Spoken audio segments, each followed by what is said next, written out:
여러분 밤새 안녕하셨습니까? 9월 5일 화요일 아침입니다. 하나님의 은혜로우신 손길이 여러분의 하루를 잘 지켜주시고 인도하시기를 소원하며 축복합니다. 오늘은 연대기별 성경 읽기 욥기서 32장에서 37장까지를 읽으며 말씀 속에 보화를 찾는 날입니다. 이 말씀은 엘리후의 이야기입니다. 그 중에서 욥기서 37장 마지막 부분 23절과 24절 말씀을 읽겠습니다. 욥기서 37장 23절입니다.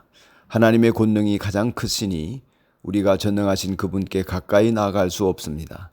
사람을 대하실 때 의롭게 대하시고 정의롭게 대하여 주십니다. 그러므로 사람이 하나님을 경외해야 하는 것은 당연합니다. 하나님은 스스로 지혜롭다고 하는 사람을 무시하십니다. 아멘. 오늘 이 말씀을 가지고 하나님은 항상 의로우십니다 라는 제목으로 묵상하겠습니다.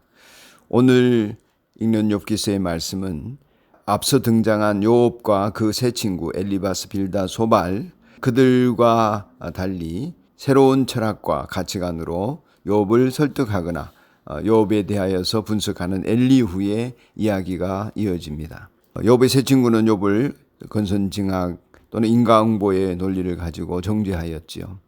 지금의 고난이 사필 규정이라는 것을 인정하라는 것입니다. 인과응보이기에 죄를 회개하여 하나님의 은총을 입으면 회복될 것이라고 했습니다. 그와는 달리 맨 마지막에 등장하고 갑자기 등장한 엘리후는 가장 어린 나이에도 불구하고 욥에게 진정한 충고를 합니다.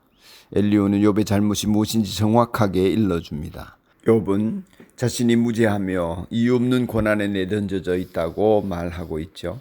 까닭없이 하나님이 이런 징계를 내렸으니 이것은 철회돼야 되고 자신의 문제는 입증되어져야 한다고 이렇게 이야기하는 것입니다.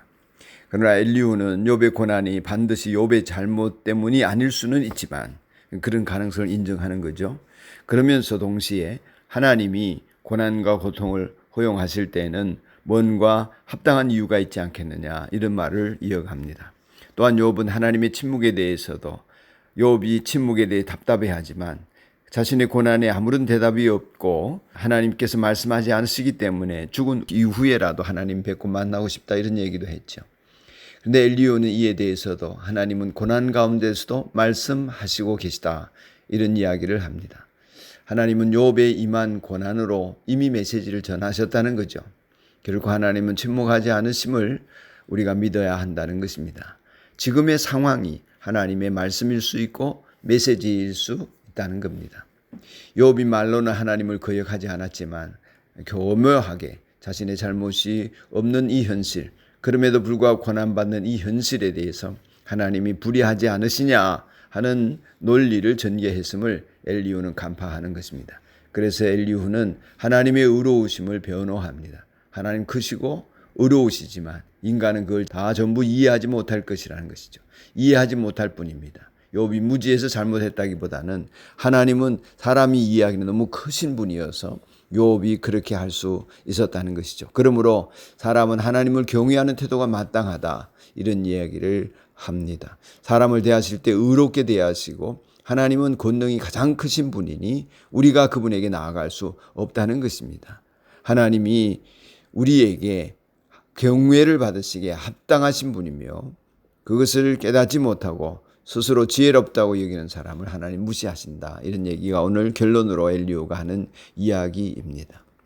그러니 사랑하는 여러분, 주님께서 사랑하는 자녀가 고통과 아픔을 겪도록 하시는 데는 이유가 있고 우리는 다 알지 못하지만 그 하나님의 뜻이 있음을 굳게 믿는 태도가 너무 절실합니다. 이 고난의 터널 끝에 밝은 빛이 또한 하나님 예비하신 새날이 있음을 믿어야 하겠습니다. 우리는 고난의 강을 건너 저편에 하나님의 자비와 사랑과 영광이 있는 그 자리로 나아가고 있음을 믿어야 하겠습니다. 지금의 현실이 욥과 같은 고난이라 할지라도 하나님은 우리의 삶에 항상 의로우십니다 하면서 그 믿음 가운데 어떤 순간에도 주님을 향하여 일어나 나아가고 하나님을 경외하는 일을 멈추지 않고 살아가야 하겠습니다. 이것은 하나님의 자비와 은총을 힘입는 자만이 가능하니 성령의 역사가 여러분과 저에게 충만하기를 소원합니다. 하나님, 언제나 오르신 하나님을 굳게 믿는 믿음을 갖게 하여 주십시오. 하나님 허락하여 주셔서 그 어떤 상황에도 불구하고 하나님 선하시고 의로우시다고 고백하도록 하옵소서. 주님, 우리의 모든 고난간의 삶을 통하여 영광을 받아 주옵소서. 예수님 이름으로 기도드리옵나이다. 아멘.